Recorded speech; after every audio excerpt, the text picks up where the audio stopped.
Hello everyone and welcome back to this YouTube channel शब्दों की आवाज़, जहाँ पे शब्द सिर्फ लिखे नहीं जाते, उनके मायनों पे चर्चा होती है, उनको महसूस भी किया जाता है। और शब्दों की आवाज़ के लिए जैसा कि मैंने this is my second video on this YouTube channel, और जो फर्स्ट और इंट्रोडक्शन वीडियो था उसमें मैंने शब्दों की आवाज़ के लिए 4 लाइन पढ़ी थी जो मैंने लिखी थी, वही मैं आज फिर से रिपीट करके शुरू करना चाहता हूँ इस वीडियो को। शब्दों की आवाज़ क्या है कि ये वो खत हैं जो पढ़े नहीं। अब जब कुछ पढ़ोगे नहीं तो उसमें कुछ राज तो रह ही जाएगा कि ये वो खत हैं जो पढ़े नहीं, साथ में रह गए थे कुछ राज, जो मैं कह दूं और तुम समझ लो, बस वही है शब्दों की आवाज़। तो वेलकम बैक टू दिस शब्दों की आवाज़, जहाँ पे शब्दों की यात्रा तय होती है, शब्दों के मायने पे चर्चा होती है और शब्दों के साथ में हम लोगों का संवाद भी होता है। सबसे पहले I would like to thank everybody who has subscribed my YouTube channel, who has liked and watched my first video. And आप सब लोगों से फिर से मैं यही गुजारिश करूंगा कि आप एक बार जाके इस चैनल को ज्वाइन कर लीजिए, क्योंकि साहित्य से रिलेटेड बहुत कंटेंट इस पे आने वाला है and this is the journey of years. तो अभी सिर्फ शुरुआत है। तो सबसे पहले बहुत बहुत शुक्रिया, बहुत बहुत धन्यवाद उन सभी को जो इस जर्नी में मेरे साथ जुड़े हैं और आगे साथ में हम लोग सफ़र करेंगे। और अच्छा लगे तो आप ज्वाइन कीजिए, शेयर कीजिए सबके साथ में। एंड मुझे बहुत अच्छा लगा कि आप लोगों का फीडबैक आया, आप लोगों के कमेंट्स आए मेरे प्रीवियस वीडियो पे, and I am working on the feedback. मुझे इंटरेक्शन करना अच्छा लगता है जब कोई फीडबैक देता है, पॉजिटिव फीडबैक हो, नेगेटिव हो। सो you have a scope of improvement when you get feedback।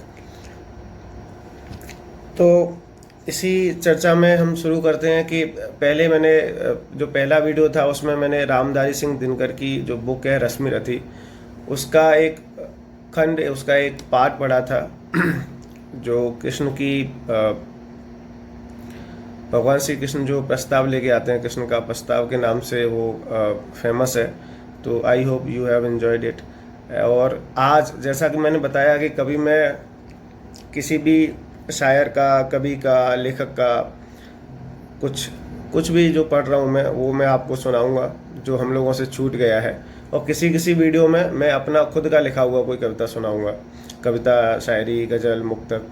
तो आज मैं आया हूँ अपनी खुद की एक कविता लेके, और बहुत मुझे बहुत पसंद है ये कविता।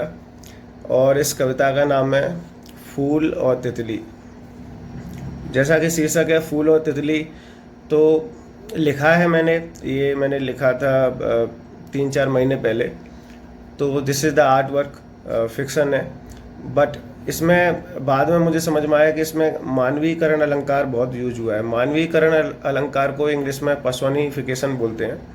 तो पर्सोनिफिकेशन का मतलब है कि उसमें आप जो नॉन लिविंग थिंग्स हैं, जैसे फूल है, तितली है, उनमें human like emotions, human like feelings, human like activities जब आप दिखाते हो तो उस वहाँ पे मानवीकरण अलंकार होता है। और इसको समझाने के लिए जो बेस्ट एग्जांपल है जो मुझे दिमाग में हमेशा आता है, रफ़ी साहब का जो गाना है कि बहारो फूल बरसाओ मेरा महबूब आया है।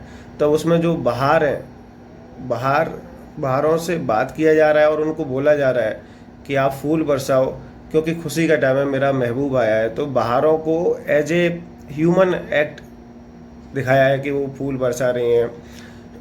हवाओं रागनी गाओ मेरा, हवाएं कब गाती हैं, लेकिन हवाओं से संवाद किया जा रहा है कि आप भी रागनी गाओ, बहुत खुशी का मौका है।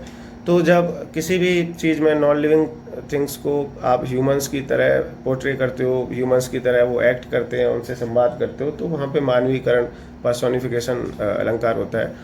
तो यहाँ पे भी फूल और तितली हैं, ये नॉन लिविंग चीज़ हैं, लेकिन they will act like human beings and will have emotions like that. तो मैं कविता शुरू करता हूँ। ये बीच बीच में मैं कई बार एडिशनल जानकारी, एडिशनल इन्फॉर्मेशन दे देता हूँ चीज़ों के बारे में, तो वो मेरी आदत है। आप लोगों को अगर ये स्टाइल, ये मेथड पसंद आता है तो आप बताना कमेंट करके। अभी तक मुझे पॉजिटिव फीडबैक मिला है कि मैं सुनाते सुनाते चीज़ों को थोड़ा एक्सप्लेन कर देता हूँ, जिससे क्या है, मैं चाहता हूँ कि लोगों की हल्की फुल्की नॉलेज भी बढ़े, इंटरटेनमेंट और कविता सुनने के साथ साथ।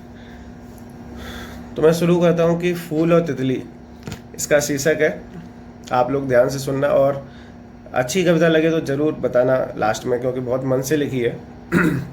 शुरू करते हैं कि दुनिया से दूर पर्वत तले, दुनिया से दूर पर्वत तले जहाँ कई दरिया बहते थे।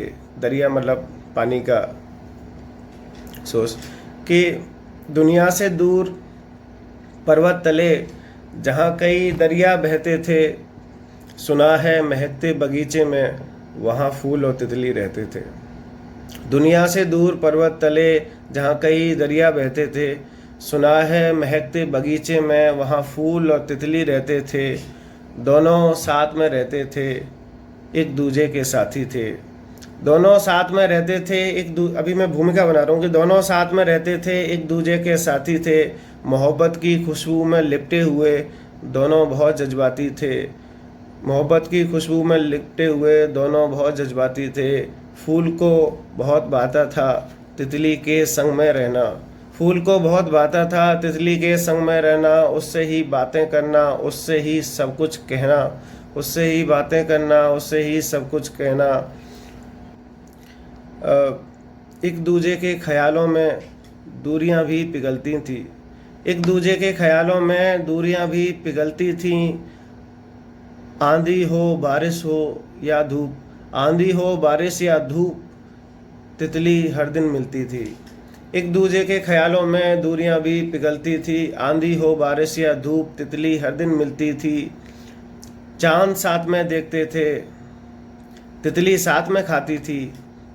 चांद साथ में देखते थे, तितली साथ में खाती थी। जब तितली को जाना होता उससे पूछ के उड़ने जाती थी। जब तितली को जाना होता उससे पूछ के उड़ने जाती थी। अब ये जानकारी आप इन्फॉर्मेशन दिमाग में रखना, लास्ट में काम आएगी। जब तितली को जाना होता उससे पूछ के उड़ने जाती थी। अभी तक भूमिका है, उनका रिलेशन मैंने एस्टैब्लिश किया है, उसके बाद में चेंज है, ट्रांजिशन है। जब तितली को जाना होता उससे पूछ के उड़ने जाती थी।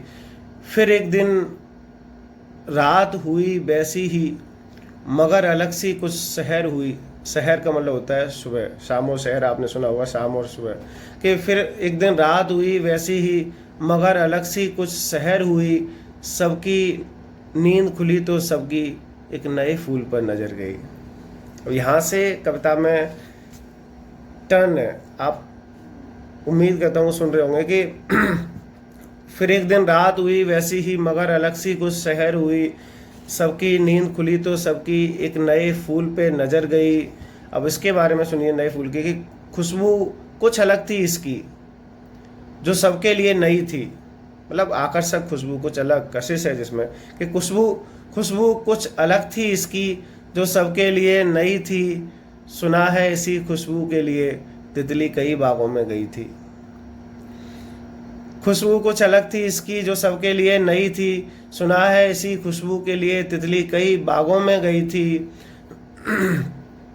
जैसे ये खुशबू तितली तक पहुंची, तितली के मन में ख्याल आया। जैसे ये खुशबू तितली तक पहुंची, तितली के मन में ख्याल आया कि ये कौन फूल है जो खुद चलकर इस खुशबू को मेरे पास ले आया, क्योंकि वो तो ढूंढ ही रही थी।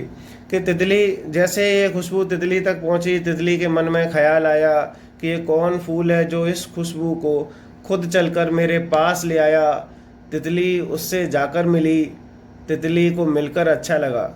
तितली उससे जाकर मिली, तितली को मिलकर अच्छा लगा।